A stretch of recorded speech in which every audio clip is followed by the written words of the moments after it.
السلام علیکم، میرا نام ڈاکٹر محمد عابد، میں یہاں زرعی یونیورسٹی ملتان کے اندر ایگری انجینئرنگ ڈپارٹمنٹ میں اسسٹنٹ پروفیسر ہوں۔ آج ہم جس ٹاپک کے اوپر بات کرنے لگے ہیں وہ ہے موٹر ٹیکنالوجی کے اندر انوویشن۔ آج تک کی موٹر ٹیکنالوجی جتنی بھی ہے اس کے اندر جو روٹیشن پیدا ہوتی ہے وہ فورس آف اٹریکشن کے ذریعے ہوتی ہے، مطلب کہ کشش کی قوت کے ذریعے پوری دنیا کے اندر جتنی بھی موٹر ٹیکنالوجی ہے وہ چلتی ہے۔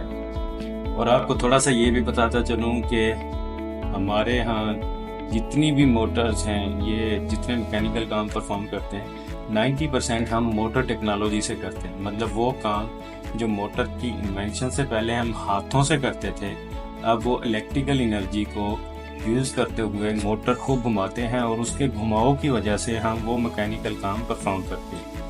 تو دنیا کے اندر جتنی بھی ٹیکنالوجی ہے موٹر کی، وہ فورس آف اٹریکشن کے ذریعے کام کرتی ہے۔ مطلب اس کے اندر مقناطیس لگے ہوئے ہیں، ان کے اپوزٹ پول ایک دوسرے کو اٹریکٹ کرتے ہیں اور وہ فورس آف اٹریکشن سے گھماؤ پیدا ہوتا ہے، اور اس گھماؤ کو ہم مختلف مقاصد کے لیے استعمال کرتے ہیں، گاڑی چلانے کے لیے، پنکھا چلانے کے لیے، ٹوکا مشین کے لیے، یا جتنے بھی پانی کو پمپ آؤٹ کرنے کے لیے۔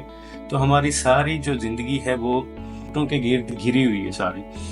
تو بیسیکلی اس موٹر ٹیکنالوجی کے اندر ہمارے جو یہ انوویشن ہے وہ یہ ہے کہ موٹر، آپ مقناطیس دیکھتے ہوں گے، بچپن کے اندر آپ نے ایکسپیریمنٹ کیے ہوں گے کہ ایک جیسے پول جو ہوتے تھے وہ ایک دوسرے کو دھکیلتے تھے اور اپوزٹ پول ایک دوسرے کو اٹریکٹ کرتے تھے۔ تو یہ اٹریکشن والے فورس تو ہم یوز کر رہے ہیں اس کی روٹیشن کے لیے، لیکن اس میں ریپلشن فورس بھی تو آتی ہے۔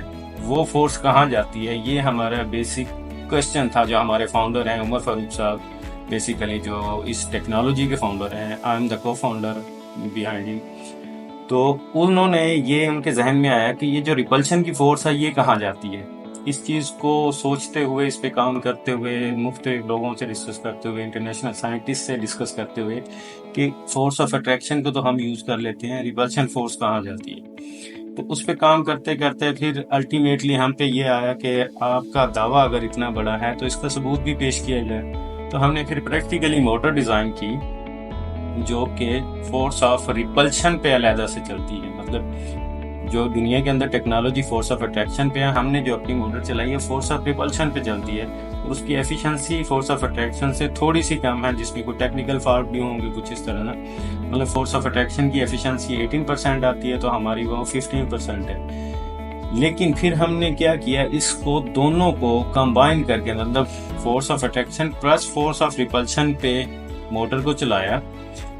اس نے اتنا ہی کرنٹ لیا جتنا وہ فورس آف اٹریکشن پہ لیتی ہے، مطلب کوئی زیادہ کرنٹ نہیں لیا، اور ایفیشنسی جو ہے وہ 33% ہوگی۔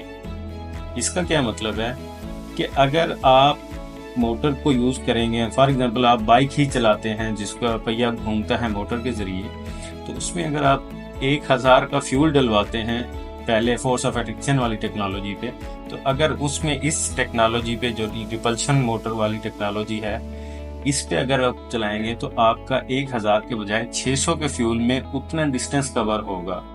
تو اس ٹیکنالوجی سے آپ 33 to 40% جو ہے انرجی سیو کریں گے۔ تو دنیا کے اندر جب یہ موٹر ٹیکنالوجی کے اندر یہ ریپلشن والی ٹیکنالوجی انکلوڈ ہو جائے گی، جو کہ ریپلسو فورس ہم نے ریکور کر کے اس کے اندر انکلوڈ کر کے دکھائی ہے، تو اس سے اوورآل پوری دنیا کی جتنی آج تک میکینیکل کام پرفارم ہو رہے ہیں موٹر کے ذریعے 33 to 40% انرجی سیو ہوگی، جو کہ ایک بہت بڑی انوینشن ہے یا انوویشن ہے اس ٹیکنالوجی کی وجہ سے۔ اس کا ہم نے HEC سے آئیڈیا بیس پہ پروجیکٹ بھی بگن کیا، انوویٹو سیڈ فنڈ، اس کے اوپر ہم نے یہ موٹر ڈیزائن کر کے دینی ہے۔ سیکنڈلی ہم نے اس کا پیٹنٹ اپلائی کیا تھا امریکن اپنے رائٹ ریزرو کرنے کے لیے، تو الحمدللہ ہمارا اس کا جو امریکن پیٹنٹ ہے وہ اپروو ہو چکا ہے اس ٹیکنالوجی کے اوپر۔ تو یہ انشاءاللہ پوری دنیا کے اندر یہ جو ٹیکنالوجی ہے یہ انوویشن لے کے آئے گی انرجی سیونگ کے لیے۔ Thank you.